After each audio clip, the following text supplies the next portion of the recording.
Sophie Gardner's shoulders ached as she struggled toward the bus stop. 3 morning classes, followed by an 8-hour stint at Brood Awakening, the neighborhood coffee shop that helped pay her part of the rent, had left her absolutely tired. The November wind sliced through her flimsy blue hoodie, a strong reminder that winter was approaching, and she still couldn't afford a suitable coat. When the number 42 bus arrived, just on time, Sophie hopped aboard, waved her monthly pass to the driver, a cranky, middle-aged man with perpetually wrinkled brows, and flopped into a seat near the back. She pressed her forehead against the cool pane, watching the city lights blur together as fatigue sunk deeper into her bones. "Wait!" a male voice shouted out, just as the doors began to close. The driver hesitantly reopened them, and a young man in his early 20s hopped on board, slightly out of breath. He wore trousers and a modest gray pullover that nonetheless seemed costly despite its plainness. His brown hair was windswept, and there was something about his confident posture that made several passengers gaze up. What happens next will shock everyone. But before we start, let's do something fun. Comment your location below. Let's see who's watching from the farthest place. All right, let's begin. The driver said, "That'll be $3.50, with flatness." The young man patterned his pockets, clearly panicked. "I'm sorry, I believe I left my other wallet in." He halted in mid-sentence, humiliation washing across his face. The driver said directly, pointing toward the door, "No money, no ride." As Sophie watched the interaction, she noticed the young man's eyes showed humiliation. She got up without thinking and headed toward the front of the bus, reaching into her pocket for the loose coin she had earlier tipped in. She said, "Here," reaching out with $3.25. The young man turned, surprise clear in his hazel eyes. "I have it." He seemed almost ready to refuse, then nodded appreciatively. "Thank you. I will somehow pay you back." "Don't worry about it," Sophie said with a worn-out smile, and then went back to her chair. The young man discovered a place a few rows ahead and would periodically turn back to see her. Sophie hardly noticed, already immersed in ideas about the test tomorrow and whether her mother had remembered to pick her prescription. Sophie was unaware, though, that she had just assisted Ethan Carter, the heir to the World Carter Grand Hotel dynasty, the same Ethan whose visage sometimes showed up in business publications alongside stories about the hotel empire he would eventually inherit. He turned back one more time, this time at the blue hoodie, her eyes closed, her face calm despite the clear tiredness, and felt something strange, a link unrelated to his last name or the affluence of his family. Two worlds momentarily merged as the bus rumbled through the metropolitan streets.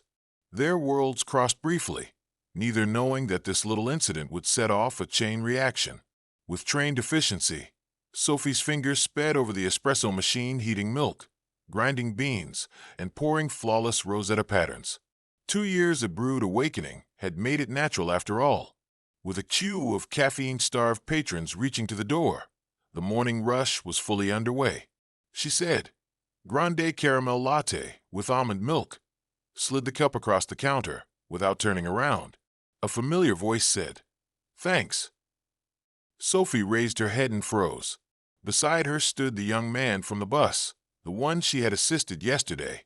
She saw in the daylight elements she had missed in the low bus lighting, a firm jawline, intelligent eyes, and the same expensive simplicity to his attire. She remarked, surprise clear in her voice, "It's you." He laughed. "I said I would pay you back for the $3.50.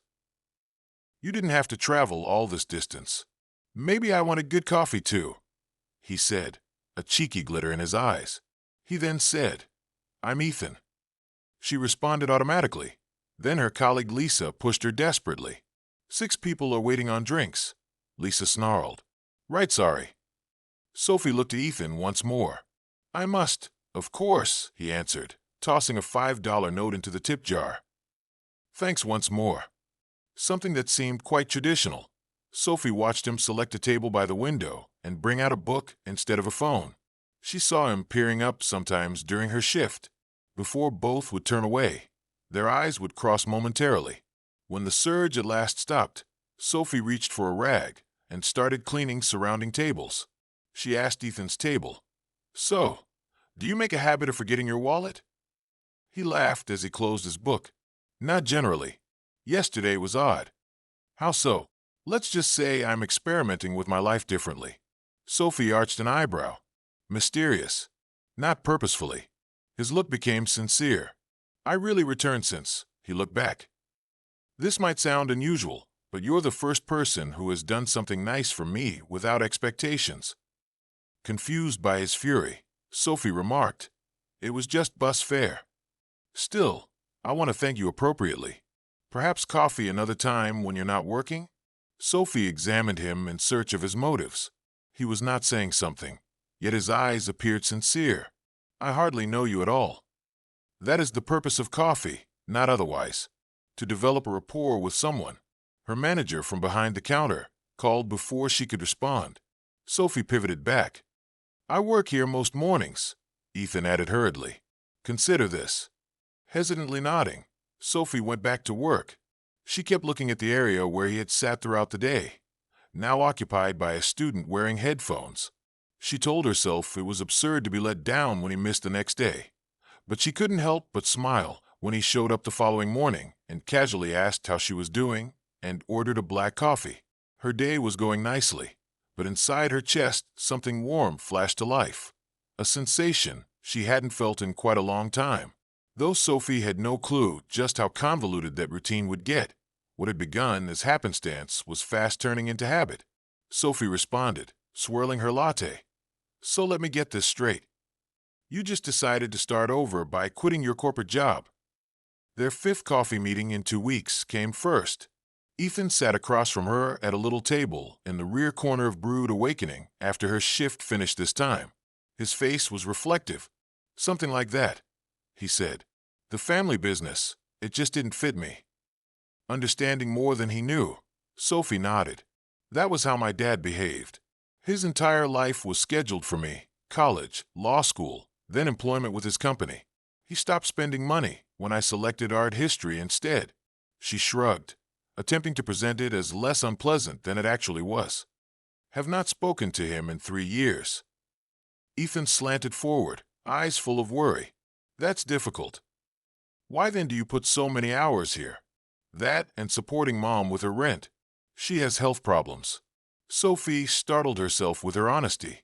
Something about Ethan made it simple. Still, enough of my depressing past. Job-wise, what are you doing now? Ethan turned about in his seat. Freelance consultancy. Nothing really interesting. Mr. Mysterious strikes again, Sophie said sarcastically. With a little smile, he remarked, You never talk about your past. Because it's dull relative to learning about your enthusiasm for Renaissance art. Sophie rolled her eyes. Then she started to smile. Effective deflection. Now the coffee shop was almost empty. The typical hum of activity replaced by a serene, tranquil environment. Outside, as evening descended over the city, the street lights turned on. Sophie had reading to do for tomorrow's lesson. She ought to have been returning home. She was reluctant to cut off their chat, though. Can I ask you something? Ethan murmured, his voice turning abruptly austere. Depends on the question. What are your preferences? Like, actually wish out of life? Blinking, startled by the directness, Sophie, I want to graduate from college, land a job at a museum someday, maybe plan my own show. She stopped, and stopped continuously worrying about money. That would be lovely. That is it. With a raised eyebrow, he said, No dreams of world travel or mansions? Sophie chuckled quietly. Those goods cost money I do not have. I approach things pragmatically, but I would bring my mother to Italy if money were not a problem. She has long wanted to see Florence. Sophie cocked her head. Your turn here. You want what? Ethan paused and then responded. Liberation. Just me, to be honest. Not what others would have expected. And who is the real you? Quietly, with her voice hardly above a whisper, Sophie asked. I'm still figuring that out, he responded, staring at her. But when I am with you, I feel more like myself than I have in a long time. The revelation hung honestly and unprotected between them. Something both thrilled and scared Sophie. She felt a flutter in her chest. she remarked at last, grabbing her stuff. I should go. Morning class tomorrow. Tomorrow. Walking her to the door, Ethan nodded. Same time next week? Perhaps sooner, Sophie said before she started to doubt herself. Friday night at my college, there's a student show. Nothing spectacular, but I would dearly love for you to visit. Ethan answered right away. I would love to. Sophie left and realized, for the first time in years, she was allowing someone fresh into her carefully created world as they drove apart. Though she wasn't sure if it was smart, something about Ethan made her want to gamble. She missed the conflicted look on Ethan's face as she turned away, the shame darkening his features. He took out a phone, far more costly than his basic wardrobe would imply. Conversational chatter filled the university gallery as staff members and students explored artwork on immaculate white walls. Sophie stood next to a set of pictures, not her own but those of a friend invited to show guests. She said to an old professor, who nodded politely with mild interest, he's exploring urban decay as a metaphor for forgotten communities. Her gaze lingered toward the door. Ethan arrived 20 minutes late, and Sophie started to worry he would not show. She looked at her phone, not texts. Behind her, a voice said, Sorry, I'm late. Turning to see Ethan, Sophie saw his hair blowing, and he seemed somewhat out of breath. Not sure where to get parking. You drove. Startled, Sophie asked. You took the bus, I thought.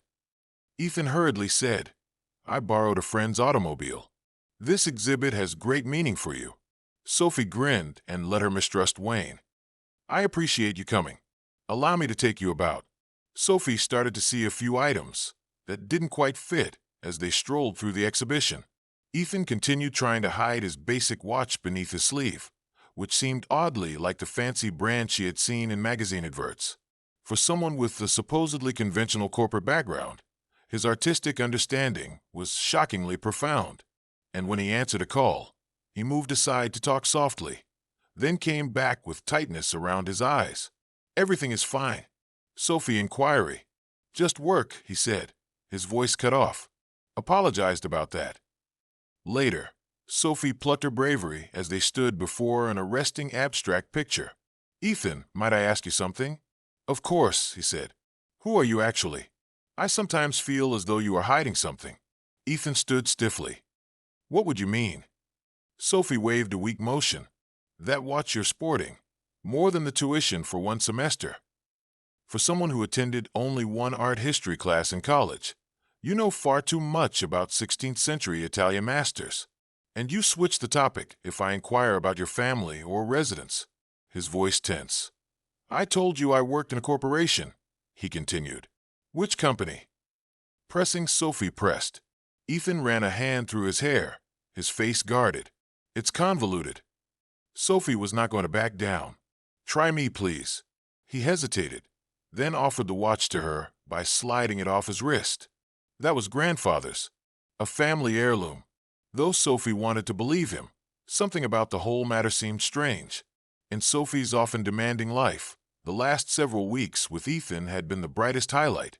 She felt understood in a way she never had before when they were together discussing books or arguing the virtues of various artistic trends. Quietly, Ethan murmured, I like you, Sophie. That is what counts, not else. Though part of Sophie wanted to demand the whole truth and push ahead, still, her hesitancy stemmed from his sensitivity. Just keep from lying to me, okay? Enough individuals have walked out of my life. I have no more need for disappointment. Ethan gently grabbed her hand. I have nowhere to go. Sophie reminded herself as they moved across the gallery to be happy with the Ethan items he was ready to show. She couldn't get rid of the impression, though, that she was merely seeing a well-crafted rendition of him, a canvas with large areas purposefully left blank. She had no idea how fast those empty places would be filled in, or if Ethan wanted them to be or not. A co-worker phoning in sick caused Sophie's shift to finish at 10 p.m., later than usual to end. She cleaned the final tables in the silent coffee shop while the moonlight poured through the windows. Ethan had stayed the whole evening, working on his laptop and sipping a sequence of coffees, surprising her. She untied her apron, replied, You didn't have to wait. Closing his computer, Ethan answered. I wanted to. Besides, it's late. I meant to stroll you to the bus stop. Outside, the evening air had a clear autumnal cold. As they strolled side by side, their shoulders sometimes brushing, Sophie tightened her hoodie around her. You know what I realized today? Ethan broke the quiet, gently probing. What's that? Exactly 1 month has gone since you saved me on the bus. Sophie burst out laughing. Save you. It came out to be $3.50. Ethan added gravely. It was more than that. That day I was experimenting with something different. Stepping away from. Paused, he said. Expected outcomes. You were the first person not looking at me and not seeing. See what? Sophie asked him when he stopped. Ethan rocked his head. It has no bearing. For me, what counts is meeting you to alter things. Other than the two of them. They halted at the empty bus shelter. Turning to face him, Sophie studied his features against the streetlight glow. You know what I think? She asked. We met each other exactly when we needed to. Ethan lifted an eyebrow. Becoming philosophical about me, art girl? Sophie started to grin. My mom always says the universe does not have any accidents. And what does your mother think of me? Ethan asked, approaching closely. She finds it unusual that you have never dropped over for dinner. Is that an invite? With glitter in his eyes, Ethan asked. She paused. Her abode was modest. Not at all what Ethan was accustomed to. Whatever his background actually was, it was quite different from hers. Perhaps, if you swear not to criticize our mismatched dishes and the twice-weekly elevator breakdown. Ethan nodded. Never. Suddenly electrified with something neither had noticed until now. The air between them changed. Sophie started to feel quite conscious of their proximity, and Ethan's eyes momentarily dropped to her lips. Sophie, he said, his voice low and emotionally detached. I'd like to. She stopped him before he could finish. Rising slightly on her toes, Sophie gently, curiously placed her lips to his. Ethan answered right away, drawing her in, and one hand surprisingly softly cupping her face. Sophie felt lightheaded, and her heart raced under her ribs when they at last broke apart. For weeks, Ethan admitted, his forehead resting against hers. He had been yearning to do that. Sophie grinned while her heart continued to hammer. What caused you so much delay? The headlights of the oncoming bus sliced across the darkness far away. Reluctantly, Sophie turned back. She said, I'll see you tomorrow. Ethan nodded, his eyes fixed on nothing. Most certainly. Sophie caressed her lips as the bus brought her home, mentally reliving the scene. She let herself dream of something greater than simply surviving every day for the first time in years. Whatever secrets Ethan was hiding, whatever problems lay ahead, tonight had seemed real, a beginning rather than another dead end. She could not see Ethan still standing at the bus stop, his face caught between happiness and increasing remorse. Returning to his hotel suite, Ethan moved with his phone tight to his ear. With their panoramic perspective of the city lights, which twinkled like falling stars against the night sky, the floor-to-ceiling windows, 3 weeks had gone since his first kiss to Sophie, and every day his guilt got more weight. Tension clearly in his voice, Ethan continued, I need more time, Dad.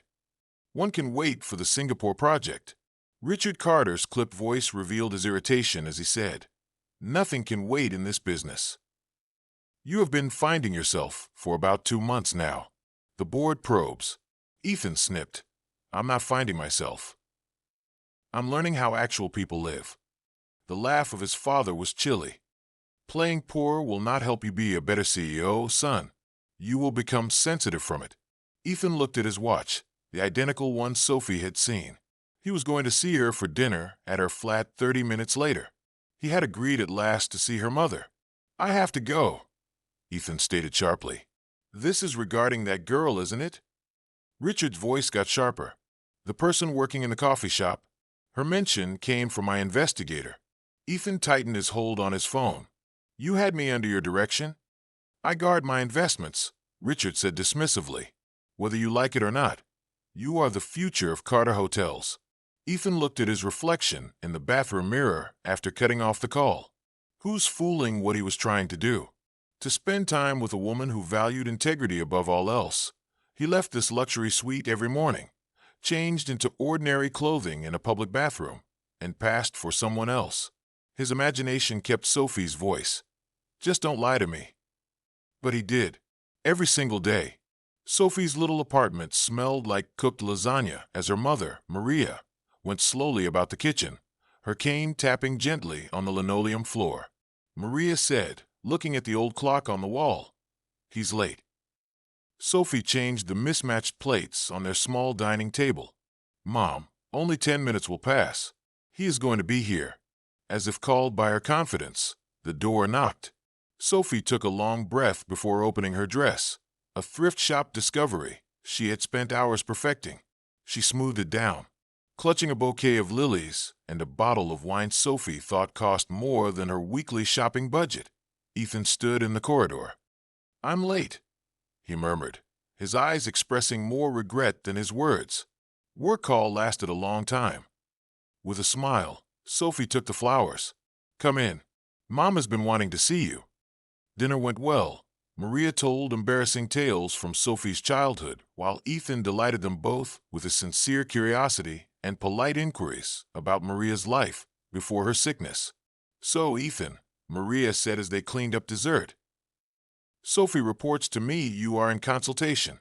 What exactly kind?" Ethan hesitated. The customary panic surged when his made-up background came under scrutiny. "Hotel management," he said, his voice firm but far off. Maria agreed, thinking that sounded intriguing. "Your late husband always said you could learn everything about a person from their treatment of service staff." Ethan answered, staring Sophie across the table. "I couldn't agree more." Later, whispering she loves you, Sophie guided him to the door. Clearly, Ethan slid her close and buried his face in her hair. "Sophie, I have to let you know something." Pulling back to examine his unhappy face, she asked, "What is it?" The words passed through his throat dead. How could he justify not being simply some average man? That his family had a billion-dollar corporation, and that he would soon be expected to go back to a society in which individuals like Sophie were invisible? Not one of his comments seemed appropriate. At last he said, "Just thank you for tonight," and kissed her farewell. Ethan realized he had limited time as he withdrew. The truth was arriving, one way or another. The Wednesday afternoon bustle at Brood Awakening had at last tapered down. Whispering softly to herself, Sophie cleaned the espresso maker. Late-night talks, weekend walks across the park, furtive kisses between her shifts. The past 2 weeks with Ethan had felt like something out of a movie. Her busy routine seemed to balance her life for once. A voice inquired, "Can I get a cappuccino?" Sophie raised her head to find a 30-something woman with keen eyes sporting a press, credentials slung from her neck. Starting the drink, Sophie answered, "Coming right up." Ethan entered. The bell above the door chimed. He lit up when he saw Sophie. He hardly had time to recognize the familiar face of a businessman from his father's company waiting in line when the man frowned at him and pulled out his phone. Under his breath, the man said, "No way." Ethan froze, his body frigid. Sensing the abrupt tension in the air, some patrons turned to investigate. Their heads pivoted. The man said, looking at Ethan's coffee-stained sweater and faded pants, "You look different." A woman's voice slashed across the room before Ethan could answer. "Ethan Carter?" The writer was standing close to the counter, immediately bringing out her phone. "What are you doing here?" asked Sophie, stop frozen. The registered name grabbed right away. Like in Carter Grand Hotels, the luxury chain with towers of billboards over the city. Ethan's countenance fell apart. "Melissa, avoid!" Ethan tried to warn her, but the writer was already photographing him in all their discomfort. Her tone dripped with contempt. "Does your father know you're slumming it in coffee shops?" she questioned. "Is this sort of publicity stunt?" The planet seemed to slink under Sophie. Hot milk poured across the counter from the overflowing cappuccino. "Sophie, I can explain," Ethan said, walking nearer her. "Sophie Carter." Sophie kept repeating, her voice lifeless as the words weighed her down. "Carpenter. The kingdom of hotels. The moniker that denoted luxury, prosperity." Ethan seemed guilty, but Sophie hardly turned to look at him. Clearly linking the dots, the writer looked between them and realized something. Her eyes grew wide. Oh, this is Rich, actually. She looked at Sophie. Honey, do you come here for work? You have known him for how long? She's not part of this, Ethan said, his voice tight with annoyance. Leave her out of it. Nonetheless, the harm was done. Already typing on her phone, the journalist had a triumphant smile on her face. Hotel Air Ethan Carter spotted at a local coffee shop. New life or just a game? She said, fingers speeding over the screen. In 1 hour, this will become viral. Sophie cleaned the spilled milk mechanically while her head whirled. Now seen through this new, terrible prism, every discussion, every time with Ethan ran over in her thoughts. Ethan begged, stretching across the counter. Sophie, please. Sophie peered at him, her voice lifeless. Hence, it is accurate. The journalist's gaze flashed between them, insight striking. Oh, honey, this clarifies rather a lot. That Ethan Carter you are. Her comments were like a slap hanging in the air. You haven't been playing poorly for pleasure either. Turning to Lisa, who was standing close by with her arms folded and gaze focused. Sophie, you knew. With a shaking head, Lisa answered, No, but right now everything is reasonable. You usually tip much too much. That watch made me suspect. But now, she laughed, contempt clearly on her face. Ethan sucked hard, remorse weighing in his gut like a stone. Sophie backed off, her voice breaking. Were you ever going to tell me? Indeed, Ethan answered rapidly, urgency in his voice. I was trying to decide when to start. The proper time? Sophie broke off, her voice trembling with feeling. The right time was before I fell in love with you, not after everyone else worked it out. She turned her back on him and then silently headed for the staff room. She remarked bitterly, locking the door behind her, I'm taking my break. Once by herself, she let the tears come naturally. Outside, Ethan stayed close to the rear exit of the coffee shop, trailing her into the alley as his voice broke with intensity. Please, Sophie, give me 5 minutes just here. She whirled, her angry eyes flashing. 5 minutes. 2 months to tell me the truth you had. 2 months of seeing me collect tips and worry about my mom's medical expenditures, while you, her voice caught, while you played poverty for fun. It wasn't like that, Ethan said with a wounded voice. I was attempting to experience life free of the Carter name hovering over me when we met on that bus. I wanted to feel like a normal person just once. I wanted someone to see just me. But it wasn't just you, was it? The quiet voice of Sophie sank dangerously. You invented a character, the struggling consultant, the modest man reconstructing his life. She laughed sharply. God, I am so dumb. That was all real. Everything I told you about myself, my ideas, my emotions, what I wish from life. Except the bit in which you inherit a billion-dollar empire. Shaking her head with Sophie. That is not some little detail, Ethan. You have lived that entire life. On the main street, people passed by occasionally peering inquisitively at their intense conversation, aware of the scene she was building. Sophie inhaled deeply to help her to relax. Do you know what the worst part is? She said softly. I put my trust in you. Allow me to introduce you to my mom. I shared with you knowledge I had never shared with anyone. Tears called once again, but she blinked them back. And you were lying to my face throughout that period. Ethan stretched for her hand. Then Sophie turned away. Sophie, I was going to tell you, he said. I swear I was unsure how, without losing you. You did, however, find out how to lose me nevertheless. Pulling her phone from her pocket, she showed him the screen, complete with pictures of Ethan in the coffee shop and rumors about his covert affair with the barista. The journalist's post had already been shared hundreds of times. Everyone will know by tomorrow. My colleagues, my students, my colleagues. Sophie's voice shivered. Was it worth the effort? Your small attempt in following the norm? Ethan's face creased. You never participated in a study. For you, I have an actual feeling. She barely knew who you were, whispering, Please, don't get in touch with me again. Sophie turned and went away without waiting for his answer. Every stride drove her farther from the future she had stupidly started to see. Ethan stayed anchored behind her, watching the only real connection he had ever known vanish around the bend. 3 days later, Ethan stood on the marble balcony of the Carter family estate, gazing at the well-kept gardens below, but not really able to see them. 3 days had gone since Sophie left.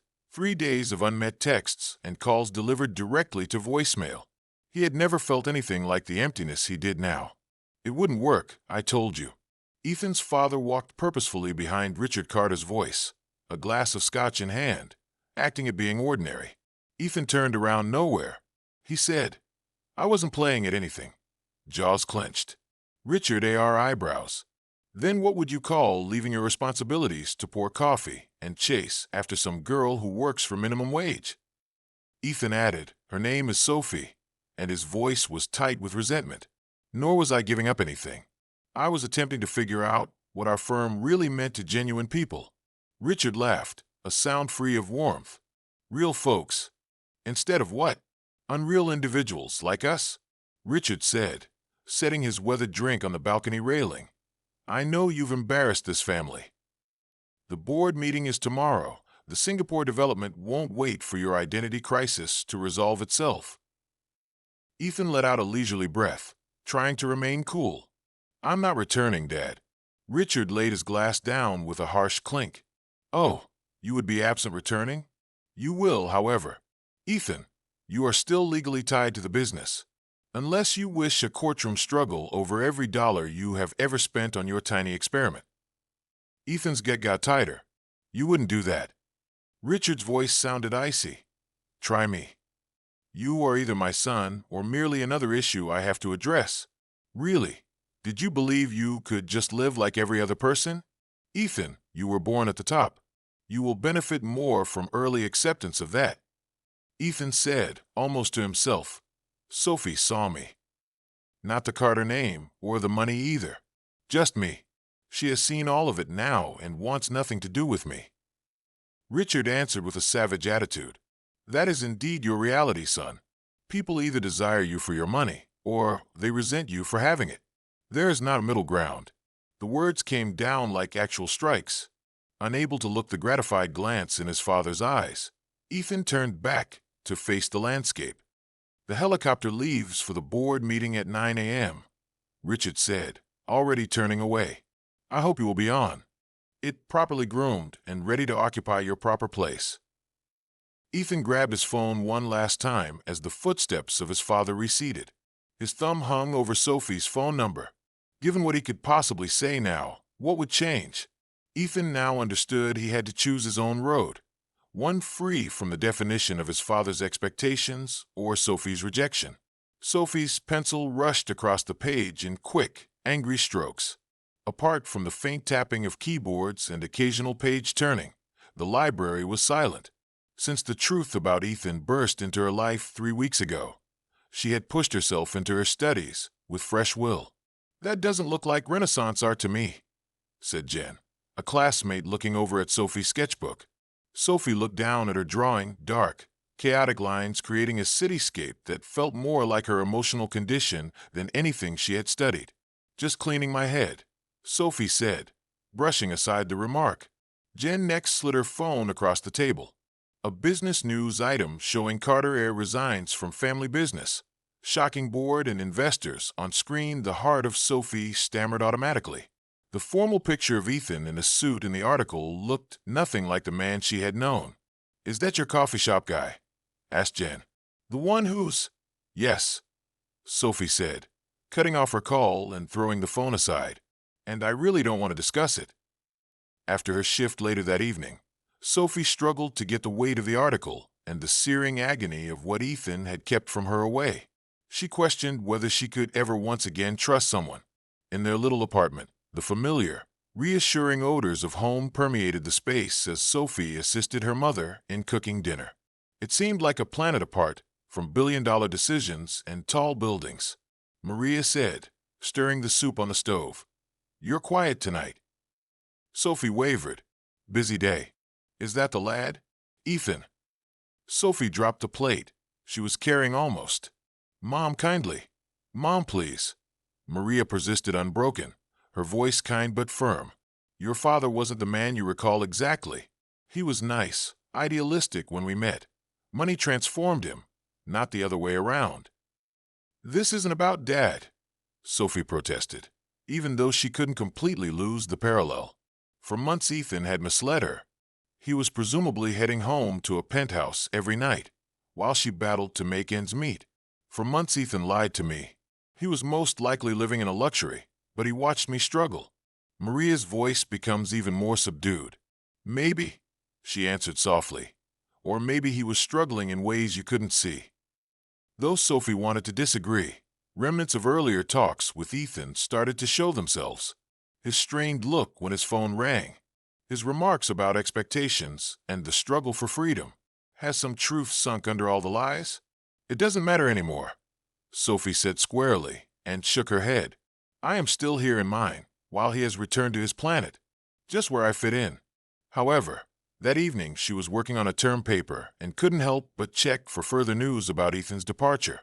The pieces presented barely, just business announcements about seeking new prospects, combined with some conjecture around family conflicts. It was no longer her issue whatsoever Ethan was doing. Sophie had her life to live and her future to create.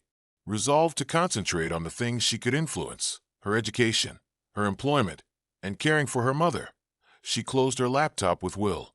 Still, Sophie found herself wondering where Ethan was tonight, and whether he ever thought of her as she slipped off to sleep. Though the college coffee shop lacked the coziness of brewed awakening, Sophie needed a change of environment. Midterms looming, and she couldn't risk bumping across any Ethan reminders at her job. 2 months had gone since their alley confrontation, and the rumors were at last starting to fade. "Sophie Gardner," said from her textbook. She turned to find a tall, well-dressed man walking toward her table. His assured walk looked familiar somehow. He said, "I'm James," reaching out his hand. "James Whitaker, Ethan's friend from business. School here is me." Sophie straightened. "I have no inclination to discuss Ethan," James urged. "Just 5 minutes." Sitting across from her, without waiting for permission. "I watched you through the window and couldn't pass up the chance to set something straight." "There's nothing to set straight," Sophie said frigorously. He lied. Final narrative. James observed her for a moment. "Did you know this year Ethan was expected to be CEO? From his 18th birthday, his father had been training him." She felt a flutter of interest despite herself. "So," James leaned forward, his voice low. "Ethan hated it, including everything. People treated him like he was nothing more than a money account, and the expectations, the luxury. He had just walked out of a board meeting after telling his father he needed time away the day he met you on that bus." Sophie's hold strengthened around her coffee cup. "Why are you showing me this?" "Because Ethan's gone," James answered simply. "He left the business after declining his trust fund. None, not even his family, knows where he is." The news knocked Sophie more than she had anticipated. "That's quite extreme." "Is it?" asked James, lifting an eyebrow. "Or is that exactly what he advised you to seek? Freedom to be himself, free from the Carter name limiting him." Sophie recalled Ethan's statements in the coffee shop. "What are your wants?" He had begged. "Freedom," he had said when she turned the inquiry back on him. "To simply be myself." "Look," James said, "I'm not saying you should forgive him for lying, but maybe consider this. Ethan's relationship with you was the most honest thing in his life, even with all the omissions." James left, Sophie still, her textbook forgotten in front of her.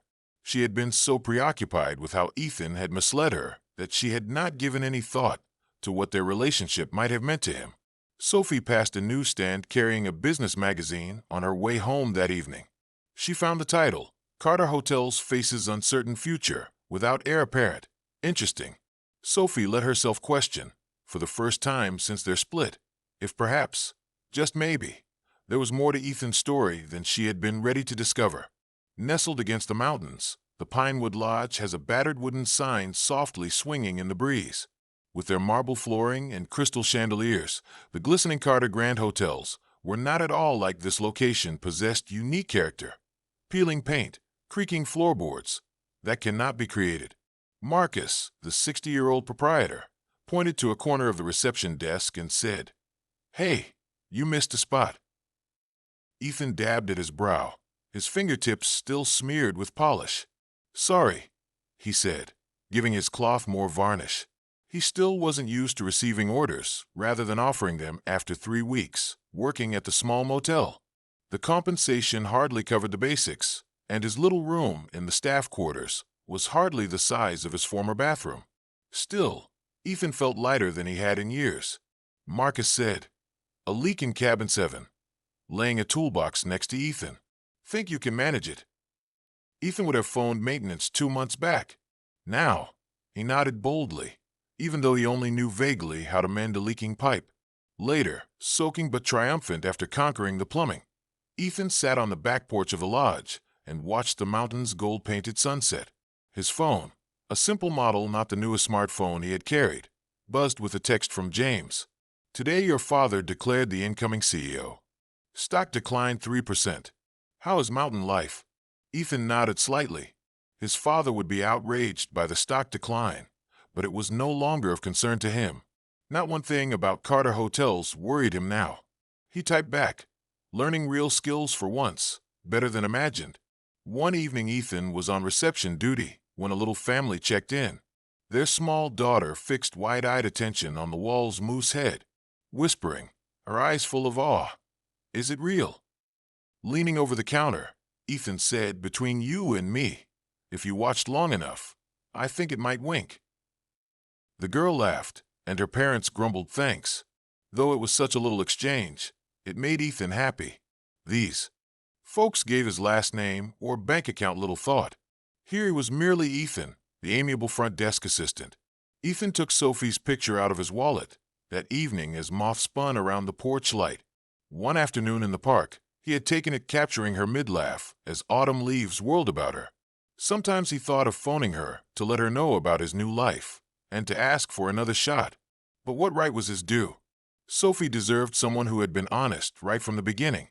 Still, Ethan let himself see a different conclusion for their story, one in which he had found the bravery to tell her the truth before it was too late, on evenings like today, with the weight of the Carter heritage finally off his shoulders. Maybe eventually he would be deserving of another chance. Learning to be really herself was enough for now.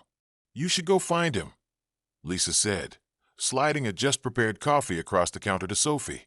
Sophie had discovered the truth about Ethan 3 months ago. 3 months of attempting to forget, but the anguish stayed, tenacious and relentless, by pouring herself into job and education. "And say what?" Sophie answered, wiping the espresso maker. "Hey, let me remind you, the young woman you misled for months." Lisa let her eyes roll back. "James told you. Some mountain resort where Ethan is. What is preventing you?" Weeks before, Sophie had told James about the meeting. She had deliberately omitted mentioning the part when he slipped her a letter with Ethan's location, the Pinewood Lodge, 6 hours north by bus. Finally, pride, Sophie said, and terror. That evening Sophie sat across from her mother at their small kitchen table. Maria could cook dinner for the first time in months because her health had somewhat improved recently. "He lied to me," Sophie exclaimed sharply, stabbing with her fork at her meal. "For weeks, maybe months, and now he just walks away from all that like nothing's changed?" Maria examined her daughter very closely. "Still, you keep thinking about him." With a sigh, Sophie leaned back, her arms crossed. She muttered, "I hate that I am. But I have to find out whether he's actually changed or if he's merely acting another role." Maria nodded, clearly aware of it. "Then go find out," she urged gently. "I asked when you would make that choice. As you knew, Sophie, every day you visit websites on business news. You have hardly dated since he departed, and occasionally I hear his name in your sleep." Maria stretched across the table and grabbed her daughter's hand. "Why you haven't gone already? The question is not whether you should go." Sophie sat down with her laptop later that evening looking for bus schedules. Her savings, money she had been accumulating for the textbooks for next semester, would be partially depleted by the ticket expense. Was Ethan justified in the risk? She recalled her own wrath, righteous but maybe inadequate, and the sight on his face the last time she saw him, devastated, begging. Every story has 2 sides. She had only let herself view one. James had informed Sophie about Ethan leaving all he had ever known, and about his desire for something true in a society based on appearances. She considered this. She wanted exactly that as well. Originality in a society of masks? Before she could start to doubt herself, Sophie reserved the Friday bus ticket after her last test and before her weekend shift. She had exactly 24 hours to locate Ethan, say what she had to say, and get back. She would say what when she first met him. Sophie felt unsure. She felt like screaming at him once more for his dishonesty. Still another wanted to know why he had chosen this road. And a tiny, tenacious voice asked whether they could begin over, this time free of lies between them. Closing her laptop, Sophie felt something she hadn't felt in months. Hope. The Pinewood Lodge on its website looked precisely like the picture, rustic, delightful, and worlds apart from the luxury hotels bearing the Carter brand. Standing at the brink of the gravel parking lot, Sophie held her little overnight bag in one hand. She became abruptly doubtful in her thinking. Should Ethan refuse to visit her, what then? And suppose he had moved on? Suppose this vacation was a mistake all through. The front door of the lodge swung open before she could change her mind, and a family laughing toward their car emerged. Sophie inhaled deeply and started forward. Hiking maps adorned one wall. The reception area smelled of pine and coffee, a fire roaring in the stone hearth. An elderly gray-bearded man behind the counter looked up as she arrived. "Welcome to Pinewood," he replied. Sophie stopped. "I am seeking someone working here, Ethan Carter." The man's posture changed to become defensive. "And you are?" "Gardner, Sophie. My friend is me." A door behind the desk opened before the man could reply, and Ethan showed in bearing a stack of fresh towels. He stopped when he saw her. The towels almost slipped out of his hold. "Sophie." He spoke no more than a whisper. She drank in front of him. His face was more tan than it had been. His hair was longer. Unlike the deliberately casual, expensive clothes he had worn when they first met, he wore a basic plaid shirt bearing the lodge's insignia. "Hi," Sophie said, her voice catching. Sophie stopped still suddenly at a loss for the words she had practiced on the bus journey. The older man looked between them, then said, "Take a break, Ethan. I will look over the desk." Neither of them spoke as Ethan walked her outdoors, toward a little terrace, with mountains on view. Long shadows created by the afternoon sun warmed everything a golden color. Finally breaking the silence as he leaned against the wooden railing, Ethan murmured, "You found me." Sophie paused and considered her words. "She informed me where you were," James said. "I almost missed it." Ethan answered, "I'm glad you did," his eyes darting over her face. "Why did you?" asked Sophie. Looked out at the mountains, her feelings catching up with her. "I wanted to find out if any of it was true. Us mean. All of it was real," Ethan continued, his eyes steady and without delay. "Except the bits I omitted from telling you." Between them, a quiet filled with unquestioned questions. At last Sophie turned to face him straightforward. "If money doesn't define you," she asked, "then what does?" Ethan's face relaxed, a little smile pulling at the edge of his mouth. "Who I decide to be." The basic response hung in the air, both profound and consoling. Then Sophie saw that Ethan had discovered, not a means of escape from his name, but rather the freedom to define himself on his own terms. "And who is that?" she said gently. "The genuine Ethan," he said. Ethan stretched his hand instead of responding right away. "Would you like to find out?" With the afternoon sun streaming through the pine branches, they sat on a fallen log, looking out over a little creek. There were no concealed identities or pretenses between them for the first time. No coffee shop counter. Two folks looking for their way back to something real. "I shouldn't have lied to you," Ethan said, his voice low against the sound of flowing water. Sophie nodded, allowing his words to rest in the silence. "Why did you?" "That first day on the bus, when you helped me. None had ever seen me as just a person before." Ethan took up a pine cone and turned it over in his palms. "Losing that, of losing who I could be if I had nothing, frightened me. Every day I meant to tell you, but every day I persuaded myself to wait just a little bit longer." "Tell me everything now," Sophie said gently, "and no more half-truths." Ethan inhaled deeply and then started speaking. He told her about growing up in the shadow of his father's empire and about the enormous expectations set on him from early life. He warned of the emptiness of a society in which relationships were transactional and every act of compassion had unstated requirements. "The day I met you," he said, "I had simply informed my father I wanted time away. I left my wallet behind deliberately to test what would happen if I had nothing. I assisted you then as well." The eyes of Sophie became wide as knowledge started to blossom. "You assisted a total stranger devoid of expectation for a return." Quietly, Ethan added, "It was the most honest interaction I'd had in years." As Ethan described the trip he had taken following their falling out, how he had turned away from everything, rejected his inheritance, and arrived at Pinewood Lodge, Sophie listened carefully. With just pure drive, he explained how he had sought to create a life on his own terms. "I make $9 an hour plus tips," he remarked, a little pride in his voice.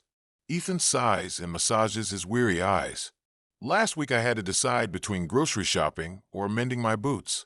I still have to find out how to sleep without hearing every squeak in these old wooden walls. My room is the size of a cupboard. I have never, however, been happier." "Are you absolutely never going back?" With a low voice, Sophie asked. Ethan fixed her straight ahead, unflinching.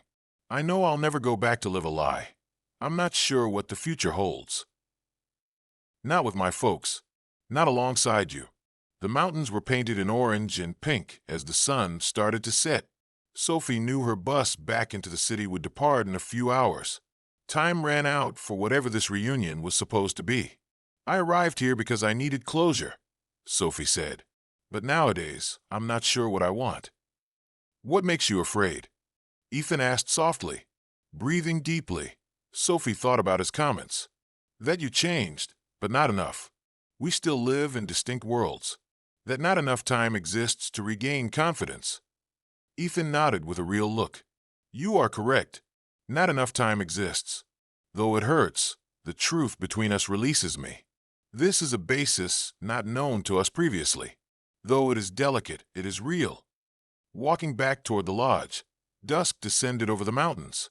Their talk had cleared the air, but they were in a strange position, neither totally apart nor totally united. Her bus would depart in less than 1 hour. As they went toward the main structure, Ethan said, "I can drive you to the station." Its windows let warm light flow forth. "Thanks," Sophie said, pushing the weight in her chest aside. From this trip, what had she expected? An ending from a fairy tale? A marked reconciliation? Life was not quite that straightforward. Ethan made 2 cups of coffee in the lodge's little kitchen, a habit from their past that now seemed both familiar and alien. With a little smile, he replied, "Old habits," and slipped a cup toward her. Sophie took it. Their fingers touched momentarily. "This coffee tastes great. Not as good as yours," she remarked, her voice kind. Simple compliments hung between them, a reminder of their starting point and distance traveled. "What happens right now?" At last, Sophie asked the question that had dogged her since she came. Ethan thoughtfully leaned against the counter. "That depends on your preferences, Sophie. What do I desire?" She had not anticipated him asking the question again directed back on her. "I have made my decision," Ethan stated softly. "I decided on honesty even though it meant losing everything I thought I needed. But I cannot make your decision for you." Sophie peered into her coffee, looking for answers there. "I don't know if I can trust you again." Ethan turned to soften his look. "That's fair. I'm not sure, though, whether I should leave without really giving us a shot." Outside, the old pickup vehicle of the lodge was ready to carry her to the bus station. Time seemed to be running out. "We might start small," Ethan advised. "When you can manage them, phone calls and visits. Long distance is difficult enough without aggravating trust problems." Sophie stopped. Her brain was racing. Ethan nodded, taking her point of view without contest. Patient and ready to wait, this new side of him felt like the guy she had always dreamed he would be. Humble, eager to embrace hard facts, Ethan's new self was odd and fascinating. Sophie replied at last, looking at the clock. "I should go. My mom expects me back tomorrow." Walking to the pickup in silence, 1,000 unsaid words hung between them. Sophie made a choice as Ethan led her through the passenger door. "Coffee," she murmured abruptly. "What?" asked. "Let us first start with coffee." Sophie looked straight back at him. "My off-peak day is next Saturday. You arrive in the city, and we find coffee somewhere in middle ground. No promises anymore beyond that." It was not, at least, not yet forgiveness. It was no more a relationship. Still, it was a possibility, a door left intentionally open. Ethan graced me with a wary yet hopeful smile. That is what I would want. Sophie came to see that occasionally the bravest decision wasn't walking away or leaping in as they drove toward the bus terminal, the mountain road meandering through the darkening woodland. Sometimes it was just letting go to whatever might follow. As Sophie strolled across the marble corridor of the museum, she changed her blouse. 2 years as a curatorial assistant. This was her first show opening. Renaissance women, the result of her degree thesis research. Forgotten Florence artists occupied the east wing of the museum. "Nervous," remarked Thomas, her co-worker, correcting a sign next to an image from the 16th century. Checking her watch, Sophie said, "Terrified. Arriving in 30 minutes would be visitors." Her mother's text on her phone buzzed. "So proud of you. You will see me at 7. Ethan then sent the next note, running late. "Traffic. Set aside some of those elegant hors d'oeuvres." Tucking the phone away, Sophie grinned.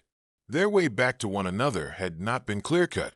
That initial coffee date had preceded weekend trips to the resort. They lived in a cautious middle ground for months, not exactly close, but not quite apart. Ethan finally came back to the city, not to be back at Carter Hotels. Rather, he started a little consulting company to assist independent hotels in facing luxury chains. Neither of them lost any irony in it. Remembering how Ethan had helped her hang first sketches in her small flat as she was developing her exhibition proposal, Sophie straightened a frame.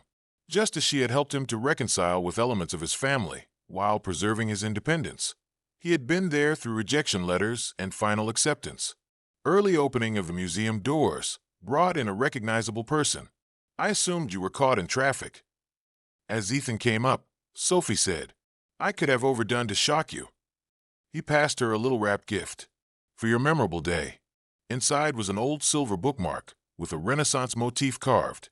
"It brought me to you," Ethan said. "Beautiful yet useful." "Smooth talker," Sophie said, teasing but unable to suppress the smile pulling at her mouth. Clearly affected when visitors started to arrive, Sophie stopped to watch Ethan speaking with her associates. He strode across the room with ease, no longer defined by his name or the expectations that accompanied it, but by who he really was. Their relationship did not go exactly. Still, they disagreed, particularly on money. Sophie's extreme thrift running counter to Ethan's occasional indulgence. Trust had taken time to recover and had had ups and downs along the road. But Sophie had a great sense of rightness as she stood here observing her personal and professional worlds collide naturally. Their narrative had not followed the expected road. Only two people choosing each other, day after day, despite their differences. No great sacrifices or spectacular rescues. She noticed Ethan's motivating grin from the audience as the exhibition formally opened and Sophie stood forward to do her welcome address. Sophie understood then that often the most amazing travels started with the smallest gestures, like giving a stranger some coins. Did this story touch your heart? Share your thoughts in the comments. On a scale of 0 to 10, how powerful was this tale? Smash that subscribe button and turn on the bell icon so you never miss a story that stirs your soul. For more heart-racing, emotional tales, tap the end screen now.